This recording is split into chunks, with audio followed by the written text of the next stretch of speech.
Welcome back दोस्तों। विशिष्ट शिक्षक सक्षमता परीक्षा की कंप्लीट तैयारी के लिए आप हमसे जरूर संपर्क करें। चाहे आप प्राथमिक विद्यालय के सामान्य शिक्षक हो, चाहे उर्दू शिक्षक या माध्यमिक उच्च माध्यमिक विद्यालय के किसी भी विषय के शिक्षक हों, हम सक्षमता परीक्षा का कंप्लीट नोट्स प्रोवाइड करते हैं। हमारे पीडीएफ नोट्स आपके व्हाट्सएप पर और प्रिंटेड बाय पोस्ट आपके द्वारा उपलब्ध कराए गए पते पर भेजे जाते हैं। हमारे नोट्स को प्राप्त करने के लिए संपर्क करें 7631314948 पर। इस नंबर पर आप कॉल भी कर सकते हैं, व्हाट्सएप भी। हम इस सक्षमता परीक्षा की कंप्लीट तैयारी कराते हैं और हमारे नोट्स आपकी सफलता के लिए पर्याप्त हैं। सक्षमता एग्जाम क्रैश कोर्स भाग 1 भाषा विषय से हम हिंदी भाषा के 5वें मॉक टेस्ट को लेकर के आए हैं। आज हम एक बार फिर 22 प्रश्नों को सॉल्व करेंगे जो पाठ्यक्रम आधारित है। अगर आप कंप्लीट सक्षमता क्रैश कोर्स चाहते हैं, मॉक टेस्ट चाहते हैं, कंप्यूटर बेस्ड टेस्ट में पार्टिसिपेट करना चाहते हैं तो आप हमसे जरूर संपर्क करें। 7631314948 पर कॉल व्हाट्सएप करके आप हमारे नोट्स को प्राप्त कर सकते हैं। आइए शुरुआत करते हैं आज के सेशन की। सबसे पहला सवाल है, टेस्ट सीरीज 5 में नेत्री शब्द का पुल्लिंग क्या होगा। ये जो शब्द है नेत्री, ये स्त्रीलिंग है। इसका जो पुल्लिंग होता है उसे नेता कहते हैं। सही जवाब हो जाएगा ऑप्शन ए। अगला क्वेश्चन है 2 नंबर, निम्न शब्दों में किसमें विसर्ग संधि है। यहाँ पर 4 शब्द दिए गए हैं जिसमें किसी एक में विसर्ग संधि है, बाकी में संधि के दूसरे प्रकार दीर्घ संधि आदि है। ये जो अतएव है, जब आप इसका संधि विच्छेद करेंगे तो आएगा अतः जोड़ एव। ये जो आप देख रहे होंगे अह का सिंबल, यही विसर्ग संधि की पहचान होती है। जिस शब्द के संधि विच्छेद करने पर यह सिंबल आपको प्राप्त हो, यह विसर्ग संधि होता है। सही जवाब हो जाएगा ऑप्शन ए। अब हम बढ़ते हैं अगले सवाल की तरफ। एक मुहावरा है डिंग हाँकना। इसका अर्थ क्या होता है। डिंग हाँकने का जो वास्तविक अर्थ होता है शेखी बघाड़ना होता है। जब कोई डिंग हाँकता है तो अपनी औकात से ज़्यादा बातें करता है, यानी वो शेखी बघाड़ता है। नेक्स्ट क्वेश्चन है 4था नंबर। यहाँ पर लिखा हुआ है सत्य जोड़ चरित्र बराबर होता है सत्य चरित्र के, यानी ये संधि विच्छेद किया गया है और कहा गया है कि ये संधि का उदाहरण है, यानी कौन सा संधि का प्रयोग हुआ है। ये जो संधि है ये व्यंजन संधि है, क्योंकि त और च 2 व्यंजन आपस में मिल रहे हैं, इसलिए व्यंजन संधि है। हमने दक्षता परीक्षा के जो हिंदी नोट्स दिए थे आपको हिंदी व्याकरण के, उसमें संधि के प्रकार पर हमने चर्चा किया था। अगला सवाल है 5 नंबर क्वेश्चन है, राग दरबारी उपन्यास के रचयिता कौन है। राग दरबारी बहुत ही फेमस उपन्यास है। इसके जो रचयिता है वो श्रीलाल शुक्ल हैं। श्रीलाल शुक्ल की रचना है राग दरबारी। अगला सवाल है 6 नंबर, पूस की रात कहानी के रचनाकार कौन है। पूस की रात ये जो कहानी है इसके रचनाकार प्रेमचंद हैं। यह प्रेमचंद की बहुत ही विख्यात रचना है।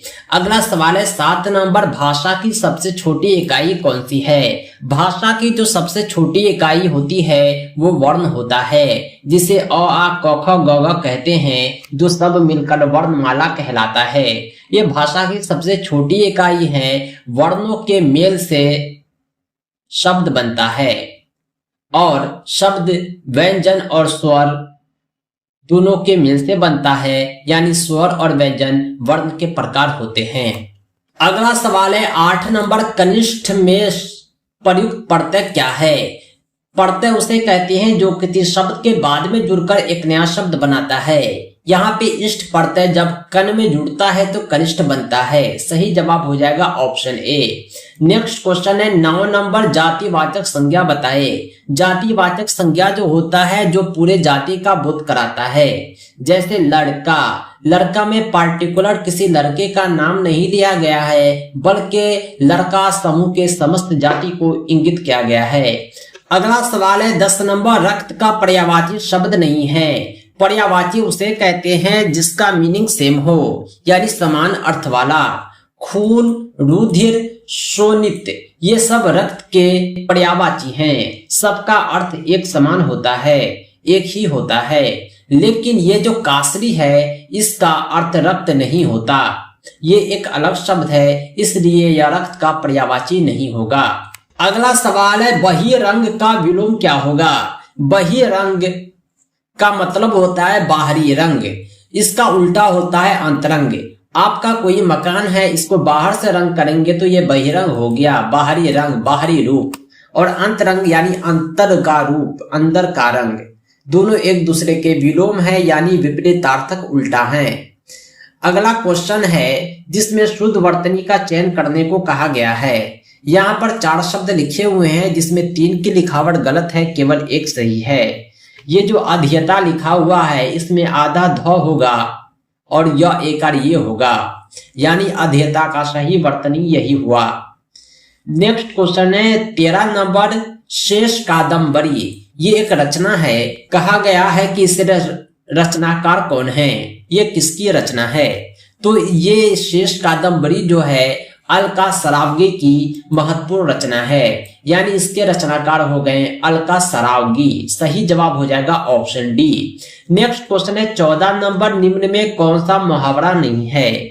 निम्न में कौन सा मुहावरा नहीं है? यहाँ पर आस्तीन का सांप होना, छुपा दुश्मन होना, उल्लू बनाना, बेवकूफ बनाना, कमर टूटना, कमजोर पड़ना, ये सब मुहावरा है। दूर के ढोल सुहावने, ये मुहावरा नहीं बल्कि लोकोक्ति है। सही जवाब हो जाएगा ऑप्शन डी। अगला सवाल है पवन का पर्यायवाची शब्द नहीं है।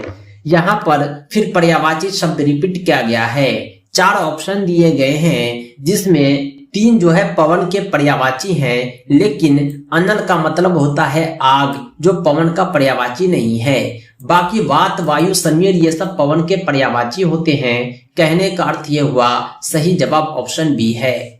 अगला क्वेश्चन है 16 नंबर, अति का विलोम शब्द क्या होगा?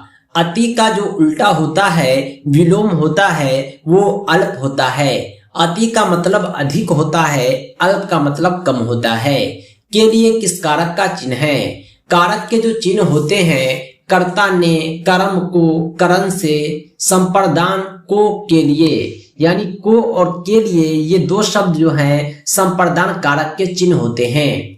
अगला सवाल है जो धातु या शब्द के अंत में जोड़ा जाता है उसे समास कहते हैं, अवयव कहते हैं, उपसर्ग कहते हैं, प्रत्यय कहते हैं। धातु या शब्द के अंत में जो जुड़ता है वो प्रत्यय कहलाता है, जो पहले जुड़ता है वो उपसर्ग कहलाता है। अगला क्वेश्चन है 19 नंबर, वर्तमान हिंदी का प्रचलित रूप है। हमारी जो हिंदी है वो किस लिपि में लिखी जाती है, इसका प्रचलित रूप क्या है? वर्तमान हिंदी का जो प्रचलित रूप है ये खड़ी बोली है। सही जवाब हो जाएगा ऑप्शन सी। यौगिक शब्द कौन है? यौगिक शब्द का अर्थ क्या होता है आप जानते होंगे, यानी यौगिक ऐसे शब्द को कहते हैं जो 2 शब्दों के मेल से बनता है। पाठशाला, ये यौगिक हो गया। बाकी रूढ़, योग, रूढ़ के डिफिनेशन हमने आपको हिंदी व्याकरण के वीडियो में समझाए थे। अगला क्वेश्चन है 21 नंबर, इनमें कौन सा शब्द समूहवाचक प्रत्यय नहीं है? यहाँ पर समूह की बात हो रही है, लेकिन एक जो है समूह से वंचित है। आइए उसे पहचानते हैं। जब बात लोग की हो, गण की हो, वर्ग की हो, तो ये सब समूह को बतलाता है, लेकिन परेश का अर्थ समूह नहीं होता। ये जो होता है पेंटिंग परेश हो चाहे कोई भी हो, ये समूह को नहीं बतलाता है, क्यों? ताकि ये अपनी बात केवल समूह तक पहुंचाता है। अगला क्वेश्चन है 22 नंबर, शुद्ध वर्तनी का चयन कीजिए। यहाँ पर कवयित्री लिखा हुआ है जिसमें 3 की लिखावट गलत है, चौथे की लिखावट सही है। ऑप्शन सी में जो कवयित्री है ये सही है। तो दोस्तों आज के लिए इतना ही। कंप्लीट तैयारी के लिए विशिष्ट शिक्षक सक्षमता परीक्षा कंप्लीट नोट्स के लिए आप हमसे जरूर संपर्क करें 7631314948 पर। पाठ्यक्रम आधारित संपूर्ण अध्ययन सामग्री के माध्यम से कम समय में आप बेहतर तैयारी कर पाएंगे और अपनी सफलता सुनिश्चित कर पाएंगे और राज्यकर्मी का सपना आपका पूरा हो पाएगा। दोस्तों इस सक्षमता परीक्षा के नोट्स और अपडेट के लिए आप हमारी वेबसाइट www.teacherahmed.com को भी विजिट करें। साथ ही साथ हमारे एंड्रॉयड ऐप टीचर अहमद को प्ले स्टोर से जरूर डाउनलोड करें। इसका लिंक आपको इस वीडियो के डिस्क्रिप्शन में भी मिल जाएगा। दोस्तों आज के लिए इतना ही, हम मिलते हैं नेक्स्ट वीडियो में एक अमेजिंग टॉपिक के साथ। Thanks for watching. धन्यवाद।